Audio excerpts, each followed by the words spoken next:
His love letter. The alarm clock displayed 1:11. Maggie was startled awake by the thunder and lightning striking outside her window. Not again, she moaned. Reaching for the lamp on her nightstand next to her bed, she turned it on, but nothing happened. Climbing out of bed, she slipped into her warm pink slippers. Grabbing her white terry cloth robe, wrapping herself up in it, she stumbled in the dark, almost falling over Sam to flip the light switch on the wall, but there was still no light. Meowing his disapproval, Sam ran away into the shadows. The breaker box was in the attic. Maggie would have to go and flip switches on it to restore power to her home. Her daughters and grandkids weren't going to help her. They lived far away in Texas and California. Her nearest neighbor was at least 5 miles away, closer to town east of her. Maggie moved slowly across the floor. Opening the door of her bedroom, she opened another door to her long narrow attic. It housed all her old clothes, a stereo her grandfather had left her, a microwave, papers, photo albums, a potter's wheel, paintings, and the yo-yo. Tyler's yo-yo. She had stolen it from him when he was 8 years old. She was 7 years old at the time. Maggie had loved playing each day with Tyler. He was kind. He spoke softly. He shared his cars, marbles, and even his yo-yo. The last day she had played with him, Tyler showed her a trick with his yo-yo. He made a giant hand motion and positioned the toy just so, to make it look like he was walking it across the floor as it swooped down. He called it, walking the dog. Maggie was fascinated. In the dark attic, she held the yo-yo. Staring at it, she dropped it in the pocket of her robe. Reaching over to the breaker box, she flipped a switch on and restored the power to her home, but not her heart. Closing the attic door behind her, Maggie walked downstairs. Sitting at the dining room table, she pulled out the yo-yo from her pocket. Looking at it once again, but in the light, she could see scars on its sides. The little yellow yo-yo had a note housed inside of it. She opened the top and read, "Dear Mag, I love you. Tyler." Maggie had long forgotten Tyler by the time she was 16. She went to dances like all the girls her age. She graduated high school. She went to college. She met a man. She dated him. She fell in love. She married him. Carl was quiet. He was a carpenter. He loved her and they had a great life together until one tragic winter when there was a snowstorm. He went out to get some groceries before the storm got worse but did not make it back. Instead, 2 hours later, a policeman was knocking on Maggie's door to explain to her that Carl had been killed instantly in a crash. Maggie dealt with it the best way she could. As the years passed, the girls, Katie and Shelley, grew up.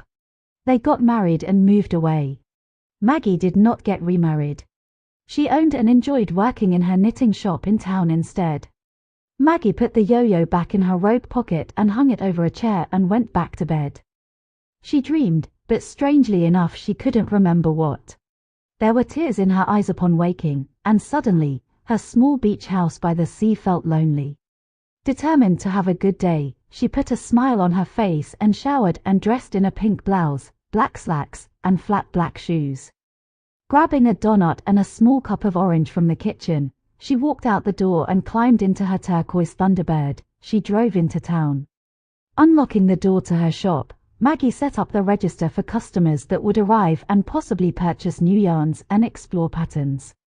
After which, they would sit and knit at the big table in the back of the store and revel in each other's knitting while talking about the latest news. Flipping the sign over to open, Maggie did not have to wait long, as the women began to drift into the shop. Samantha, Carrie, and Kylie went straight to the just-in table and touched the soft chunky yarn that practically screamed, "You need me." The yarn was perfect for hats, scarves, cowls, and sweaters. They each picked up at least 3 skeins of the new yarn and went to look at the patterns in the back by the clearance shelf. Maggie walked back to them. "That was quite a storm we had last night. I lost power. How was it where you are at?" Samantha looked up from the knitting book she was looking at. "We had a tree down and a few limbs fell. It's going to take a while for my husband to get that cleared up." Kylie cleared her throat. Oh my gosh, the power went out.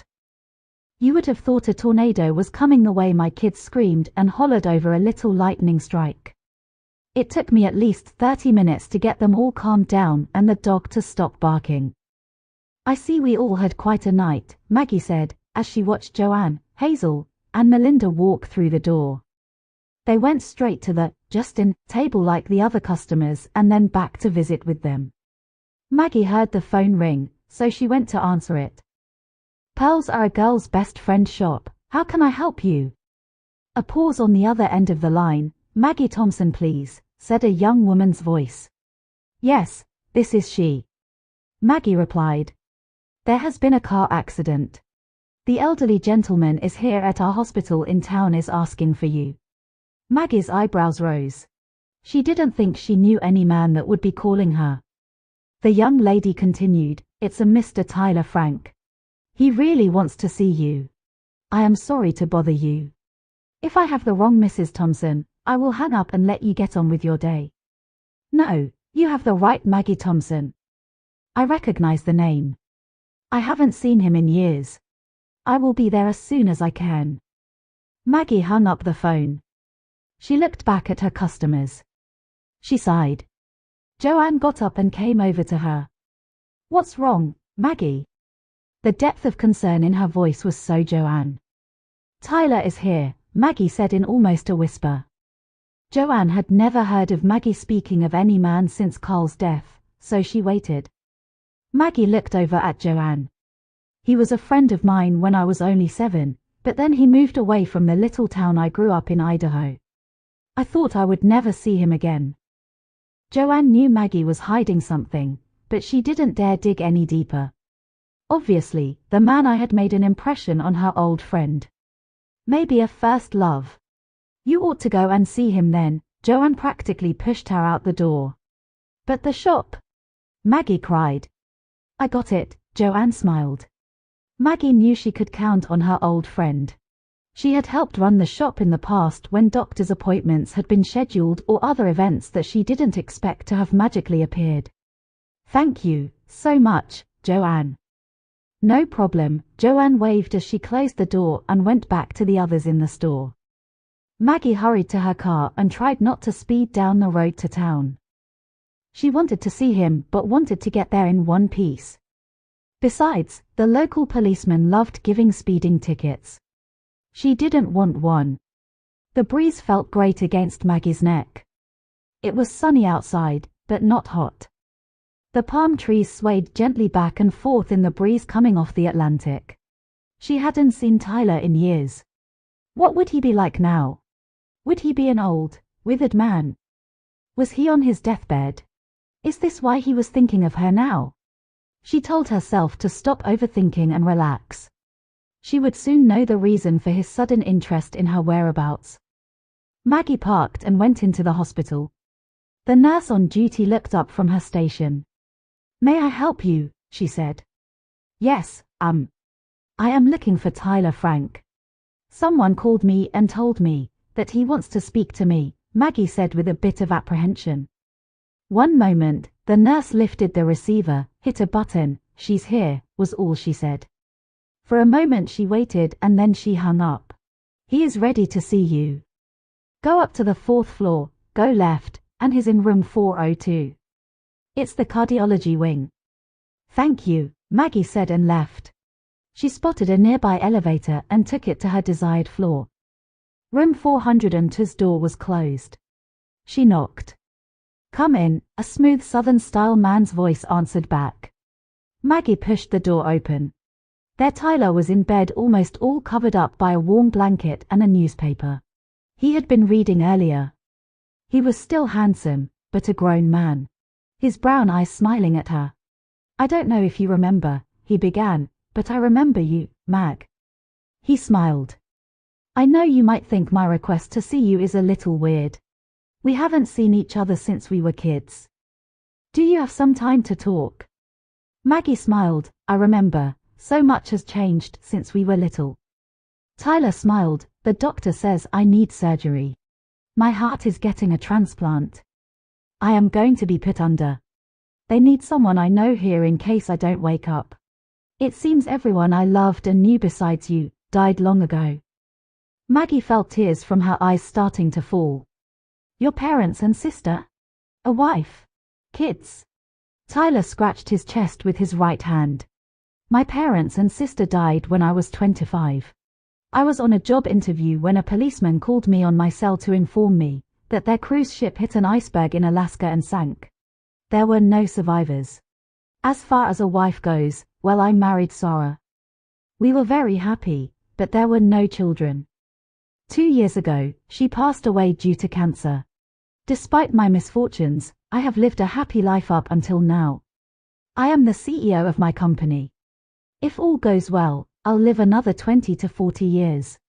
I saw your picture in the newspaper for the Pearls Are a Girl's Best Friend shop. I thought on chance it might be you. It was your eyes that gave you away. Tyler smiled. Maggie smiled. Wow, I can't believe you remembered me after all this time. I am sad to hear about your family. I think you look great, well except for your left arm in the sling dangling from the ceiling. I guess as we get older, we develop a few hiccups. I am sorry to hear you got a bad ticker. Of course, I will stay and see you through it. Maggie's heart was pounding. She could feel the old butterflies stirring.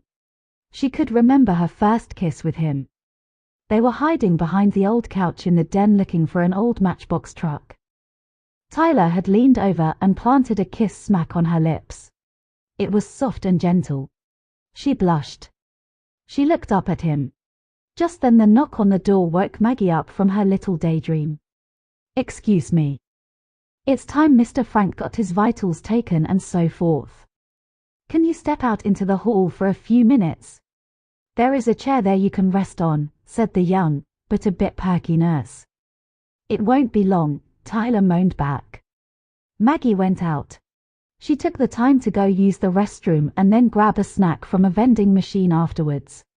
Not soon after sitting down in the chair outside his room, the nurse came out. He's all done. You can go in. Don't do anything to get his heart up and racing.